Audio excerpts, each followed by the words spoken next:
Am I the a-hole boarding the plane and leaving without my wife? Sorry ahead of time for the length of this one, but there is a lot of key details I think are important. I know how this sounds, but hear me out. This is also not my usual account, but I don't want to risk my wife seeing this, as it is currently a sensitive subject. My wife, female 43, and I, male 47, have a daughter, female 21, who goes to college out of state. We will call my wife Meg and my daughter Jess. Jess is in her junior year of college. Over the summer she was employed by her university and was able to stay in the dorms. After summer she was moving out of the dorms and into her own apartment off campus. Meg and I live in the PNW. Jess goes to school on the East Coast. We usually go to visit Jess a couple times throughout the semester, typically parents' weekend and move out day. She also comes home during the holidays. Let me start by saying that traveling with my wife is not a great experience. I am very type A. I like to have everything organized and make sure that we get where we need to be early, especially when traveling. My wife is the opposite. Very go with the flow and we will get there when we get there. I do my best to meet in the middle, but not when traveling by plane. Last year, during parents' weekend, Meg and I were going to fly out to see Jess. Our flight was at 10 a.m. Our airport isn't huge, but not a tiny airport either. I told my wife that we needed to be at the airport 90 minutes early, and we live about 30 minutes for the airports. This being said, I wanted to leave at the very latest by 8, since we would also need to park and walk a little bit. I of course got up at 6, to make sure everything was ready and accounted for. My wife does not like to get up early. It took me attempting to wake her up 5 times before she eventually got up at 7:40, then wanted to make coffee, shower, and eat a bowl of cereal. Let's just say that we didn't leave the house until 9. It ended up being busier at the airport than normal, likely due to many colleges having parents' weekend, and it took so long to get through security that we missed our flight. Rightly so. The airline refused to refund our ticket. We were able to get new tickets but not until the next day, and missed Friday afternoon and Saturday morning with our daughter. Jess was disappointed to say the least. Fast forward to now. We were flying down for a long weekend to help her move. We take one flight from our town to a bigger town nearby, then fly from there to my daughter's college town. Again, it was a long morning of me pushing my wife, getting her to move along. Due to the last airport mishap, I wanted to make sure I told her we needed to leave extra early as to not miss the flight again. We got there on time, with a bit of time to spare, and my wife was annoyed.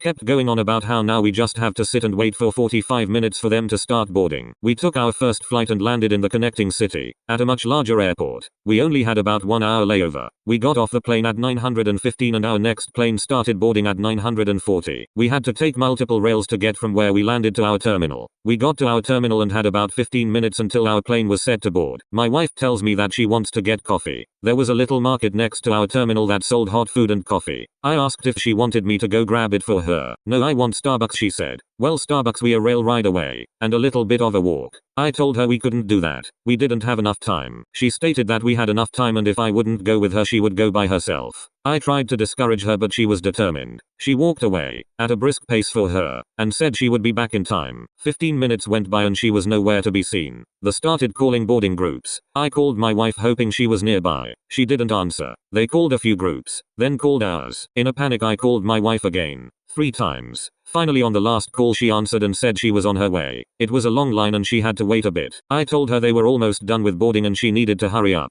I waited by the gate but the attendant said they would need to shut the gate in 2 minutes. I waited and waited, but she didn't show up. The attendant asked if I wanted to board, otherwise she was closing the gate. I tried to plead with her to wait a couple of minutes but she insisted that she couldn't. So, I boarded the plane. A few minutes later my wife calls me saying that the attendant won't let her on. They had already removed the boarding ramp at that point. She told me I needed to tell them to let me off the plane to be with her and I said no. It is not fair to do this again to Jess. I said I told you we didn't have time but you decided to go anyways. I told her to go purchase a new ticket for the next flight and I would see her when she arrives. She got to Jess's school and seemed unbothered by the whole situation. Didn't even really talk about it. I thought maybe she realized it was her fault and just wanted to drop it. Boy was I wrong. We are now home and she hasn't talked to me since the trip, over a week ago, and is insisting that I am an asshole. So, am I the asshole? Update. Wow. I know a lot of people say this but I really didn't think this would get as big as it did. Thanks everyone for the responses. I have been trying to read them in batches when I have time, because I have been getting some good suggestions. I wanted to answer a couple questions I saw as well as add a bit of extra info. For those who are outside of USA,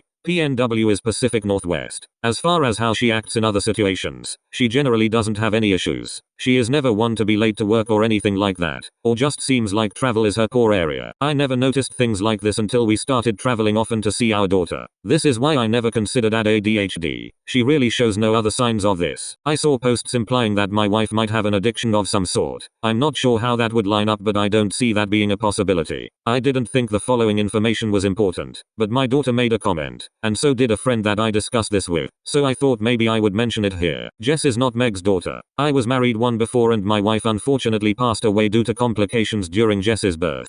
I remarried Meg when my daughter was 6. My daughter made a comment that Meg doesn't want to come to see help her and that is why she is always running late. But I have offered to go alone and Meg was always very against that idea, so I wouldn't think that is the case. Update 2 posted in comments. Wouldn't allow me to add any more info here. Kept giving me an error.